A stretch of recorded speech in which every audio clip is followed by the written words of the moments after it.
He's called you the master.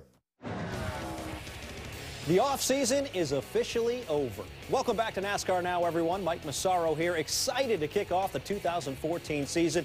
It has been an eventful winter for sure, setting up a season of change. Coming up, the championship formula has undergone a major overhaul. Why this year's chase, especially the season finale, will provide drama like never before. Jimmy Johnson enters the season in familiar territory as the defending champion.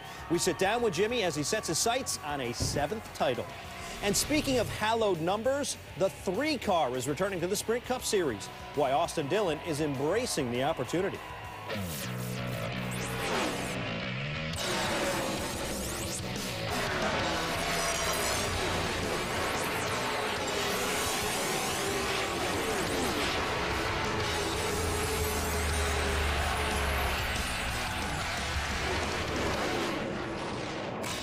NASCAR Now is presented by AutoZone.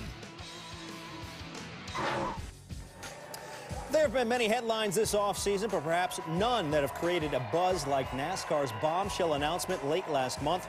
The championship system now places increased emphasis on winning as the chase takes a tournament-style approach, complete with eliminations along the way. Well, we're thrilled. I mean, obviously, we put a lot of time and effort to come up with the right format that rewards winning and gives us an opportunity to have our version of a playoff that is that's going to create a lot of big moments and give our drivers and teams a chance to shine in a bigger way. And we know from experience that the more complicated something is to understand, it's harder to follow. And if you want to build something for folks to follow, you have to keep it as simple as you can. I mean, it still has some complexities to it, but on the surface, it needs to be simple. And it is fairly simple. Here's how the chase changes break down. The field expands to 16, and the top priority for getting in is now wins. 4 drivers will be eliminated after chase races 3, 6, and 9 until just 4 drivers remain championship eligible at Homestead. Another big change is the elimination of single-car qualifying runs everywhere but the Daytona 500 in favor of group qualifying. And let's not forget the car. It has too been modified for the season, which gives Alan Bestwick and our roundtable a place to start. Well, many things have changed for the 2014 NASCAR Sprint Cup Series season. The configuration of the cars aerodynamically has been altered, new rules for qualifying, and, of course, new rules for determining the champion. We'll talk about it with our roundtable panel. Far end is Ricky Craven, middle is Andy Petrie, and seated closest to me, the new Hall of Famer, is Dale Jarrett. Let's start with the cars. Mr. Crew Chief, the biggest changes on the cars and how they'll affect the race teams are what? Well, they're going to have a little bit more downforce, a little more drag. They're going to have what's called zero ride height. They're not going to have to pass inspection when they come back off the racetrack after qualifying or after a race. I think that's going to help a lot because it'll open up a lot of things that they can do setup-wise. What's been happening in the past is you have a certain ride height you have to go through tech, and you have to come back that same way after the event. The engineers are smart enough to figure out if I want that car to run on the ground on the track, we can do it. We can make it happen. And then they had to do setups that made it come back up for the inspection. And now they don't have to do that. I think it's going to open up a lot of different things, spring-wise, shock-wise, that's going to be helpful in competition. And also, I think you'll see some different combinations between organizations and teams. I think that the zero ride height is very significant. And it's an example how NASCAR keeps the teams off balance, and they're very good at that. A change, and in this case, there's more than one change, but a change can take the momentum from an organization that's figured out a certain profile or a certain attitude of a car, and that disappears, and then a smaller team may be able to capitalize because they're a little more nimble, a little more willing to think outside the box, and early in the season they're rewarded for it. So it's, I think, going to create a great first 2 or 3 months of racing in NASCAR. Yeah, and I kind of look at 2 things together. Andy pointed out about the more downforce, so they've got some more spoiler there. It's going to create a bigger wake. So the one thing the drivers talked to me about was, and they complained about, as far as the competition went in the racing, they weren't able to, on the, especially the bigger tracks, 1.5 miles and over, as they approached a car, they may be quite a bit faster, but they really couldn't get to that back bumper to do things that we used to do, loosening someone up or being able to get there to make fun and have a good time and pass and things like that. This is going to allow that to happen. So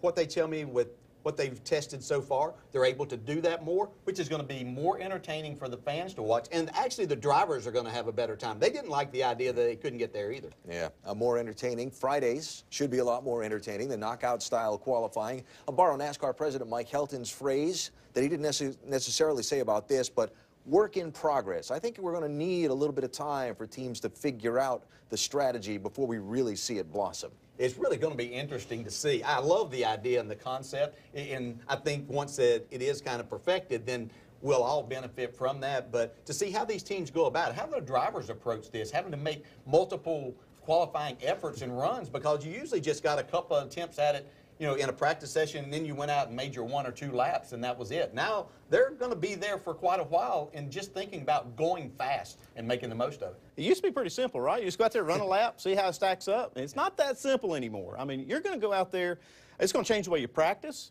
It's going to change the way the crew chief sets the car up. And the tires. You're running 1 set of tires for 3 sessions in a 1.5-mile racetrack. They're going to give up speed as you go through these sessions. I think it's going to be very interesting, and I think there's going to be some hurt feelings along the way. When somebody gets in front of somebody or gets in the way of a good lap, I think you're going to see probably some tempers flaring on pit road after some of these sessions. Intentionally. We can only hope. Well, I don't see it as intentional yet, but I see it happening. It could be worse than hurt feelings. You remember how Tony reacted to being blocked last year? I mean, this has the potential to create a lot of hurt feelings, a lot of animosity, but it also brings, as Dale said, a whole new element to the sport. From a driver's perspective, imagine being in that next group, fast enough to go to the next group, but you're in Atlanta, where the tires wear out in 2 or 3 laps. So you've got to go out and lay down a lap on wore-out tires, essentially. And then you have Pocono, Michigan, California, where the aerodynamic aspect comes into play. So you've got to be strategic, where you leave pit road, you try to catch a car to get that pull down the straightaways, but not so much that it disrupts you through the corner. This is going to be a thinking man's game. So that's the appetizer. I'm going to take a break here, come back and talk about the main course for this year, the change in how the champion is determined. That's next on NASCAR Now. Thank you, Alan. And as you alluded to, there's plenty left under the hood. The competitive format, it isn't the only thing changing. There are plenty of new faces and new places, too. And all these little tweaks and changes to the chase, this one seems a little bit more of an overhaul. Do you ever get the feeling that this is all just an attempt to stop you from winning? It's crossed my mind, not gonna lie. will the new chase format really derail the 48? Hear what the champ has to say as we sit down for a conversation as Jimmy prepares to defend the title once again.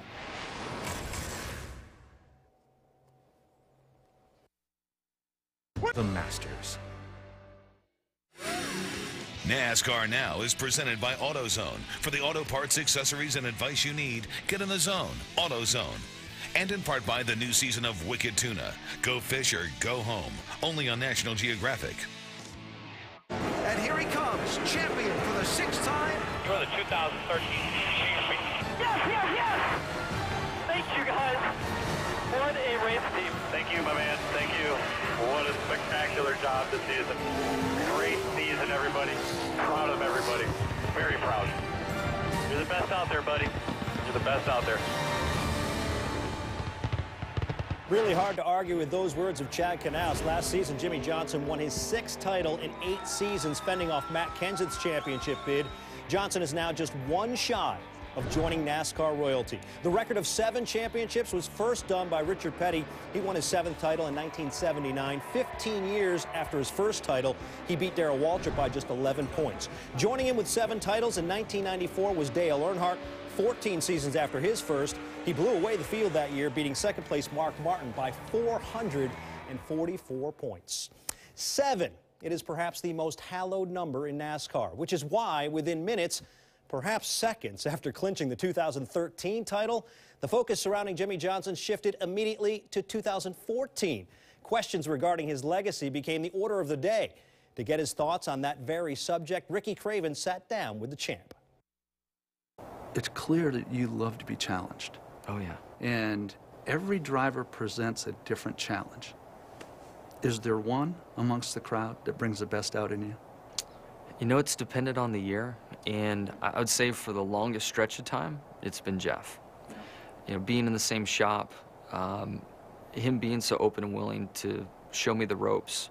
There's a lot to learn, and right. Jeff showed me the ropes, and racing against him, and he was my hero. He's the guy I feel that opened up the door for myself, Tony Stewart, even Casey Kane. You think of open wheel drivers, dirt drivers, and especially West Coast drivers. Jeff opened that door for all of us. So to have this guy, and the only die-cast car I bought was a Jeff Gordon 24 car. Wow, so that's perfect. You know, to have that opportunity to race for him was so cool. And then all the years that we fought. The 48 is testing my patience, I can tell you that. It takes a lot to make me mad, and I'm pissed. For position, fought for championships against one another. He would be the most consistent one there. And here he comes, champion for the 6th time. It's Jimmy Johnson. 2013, excuse me. Yes, yes, yes! Thank you, guys. You're on the cusp of joining Petty, Earnhardt. How much do you think about that? You know, it's in my mind.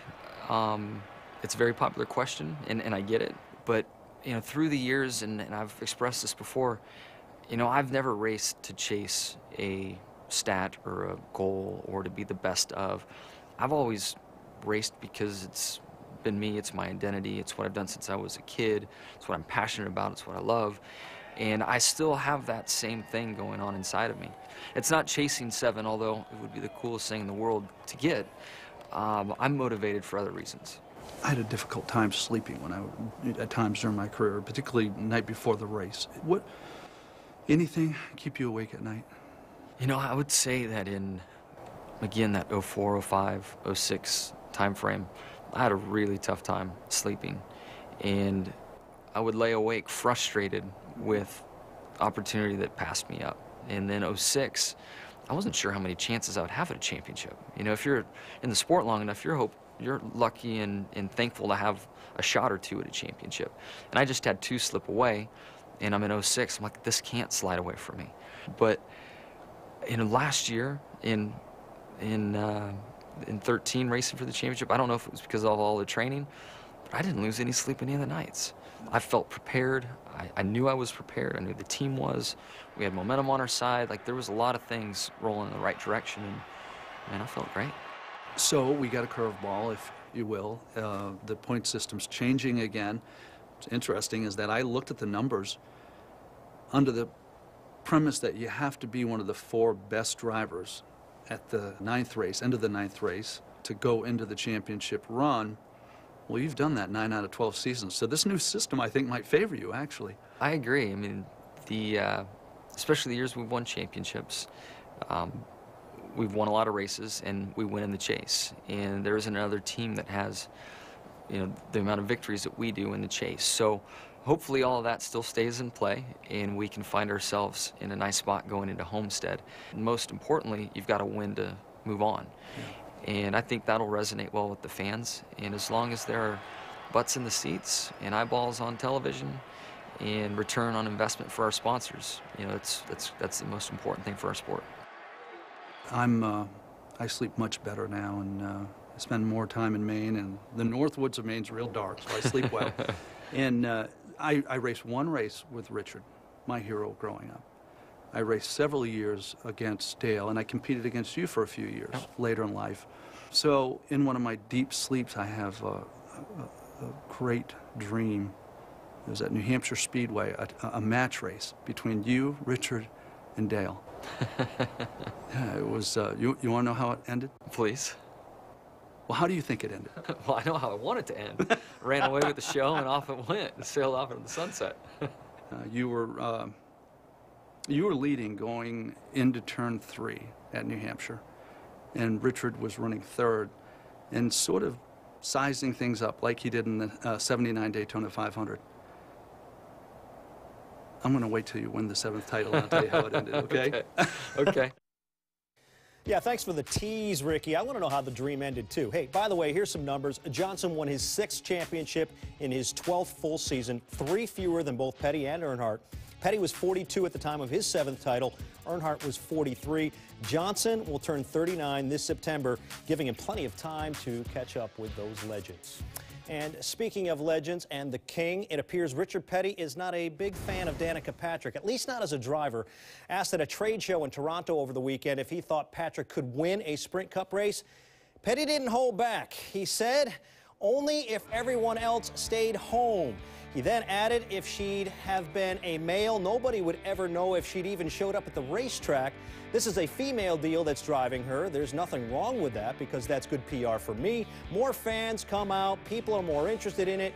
She has helped to draw attention to the sport, which helps everybody in the sport. Of course, we're going to ask the king about these very remarks when he visits us here in our ESPN studios next Monday, February 17th. Still to come. 7 isn't the only number generating discussion this year. Hear how Austin Dillon feels about bringing the 3 car back to the Sprint Cup Series. And with the chase changes, what can we expect to see this fall? Everyone has an opinion. Hear what our roundtable has to say when we return to NASCAR Now.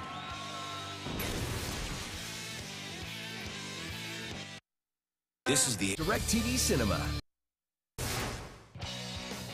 Welcome back to NASCAR Now, presented by AutoZone.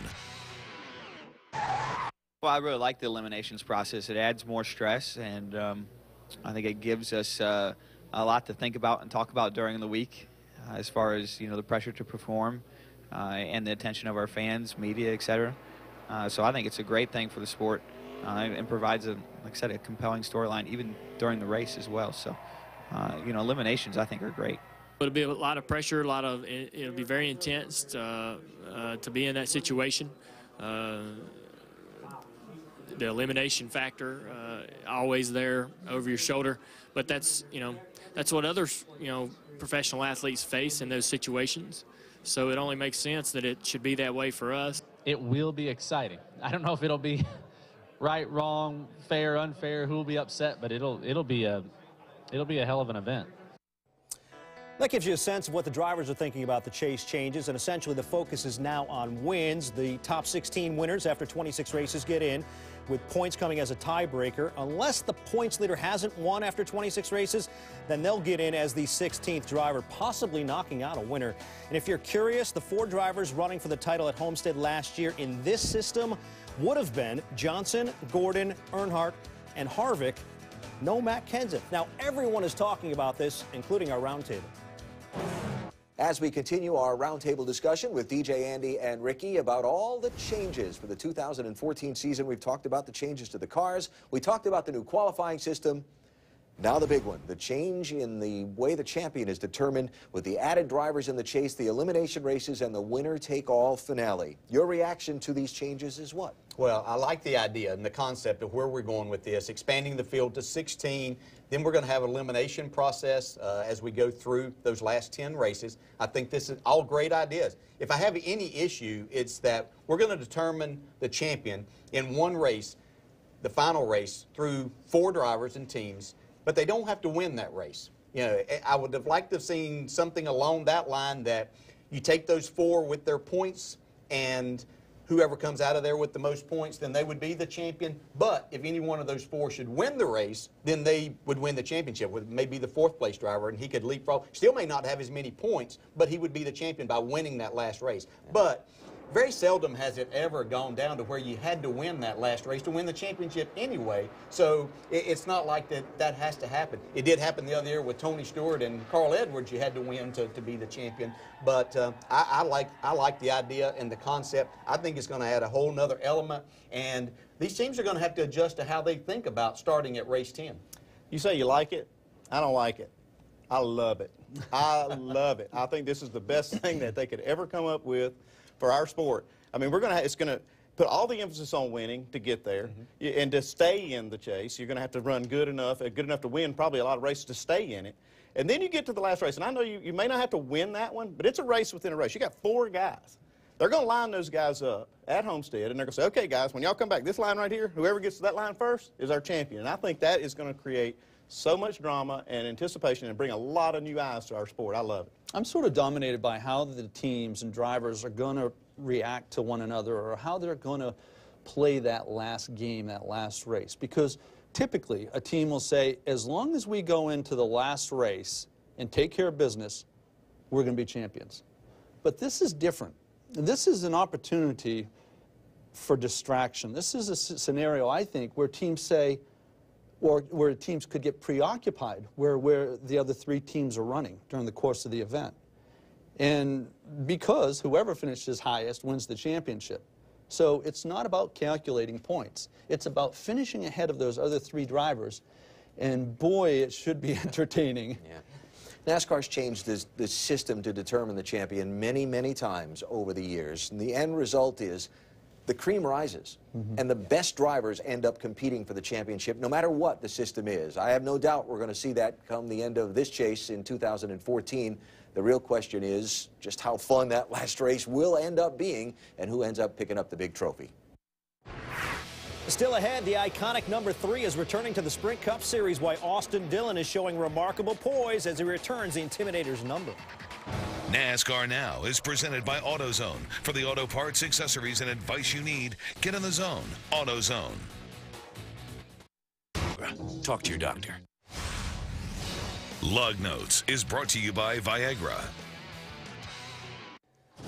Time now to catch you up on some lug notes. Rapper 50 Cent formed a partnership with Swan Racing to put his SMS audio line on their 2 cars driven in 2014 by Parker Kligerman and Cole Witt.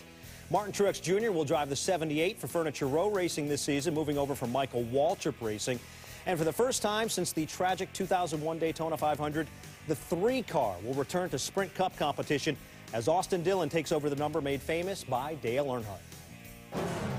It's very special. I know we've talked about it a lot since December, and I'm just looking forward to getting to Sunday and having that first time to climb in it and go after a race. As soon as the first lap gets through, I think that I'll be settled in and ready for a long season. I've had people to talk about they haven't been to a race, but they're going to come back now to see the 3. It's going to be a special day. It'll be emotional for a lot of folks, for sure. But at the end of the day, I know Dale's up there smiling down saying this is what we really wanted and what we talked about. There are some interesting stats revolving around the 3 car. It's 197 Cup Series races all time, the 3rd most of any car number. With 3 more wins, the 3 will join the 11 and the 43 as the only numbers with at least 100 Cup wins. But Earnhardt isn't the only driver to win in the 3. Junior Johnson, Buck Baker, Fireball Roberts, and David Pearson are among the 12 drivers who have won in the 3 car. That does it for us tonight. It's great to have you back with us. Looking forward to the upcoming season and all the drama that comes with it. Just under 2 weeks remain before we see the first green flag, and we'll continue counting down the days to the Daytona 500 when we return on Tuesday night. We'll see you then, folks. Jimmy Johnson is going to be a guy we'll talk about a lot this year.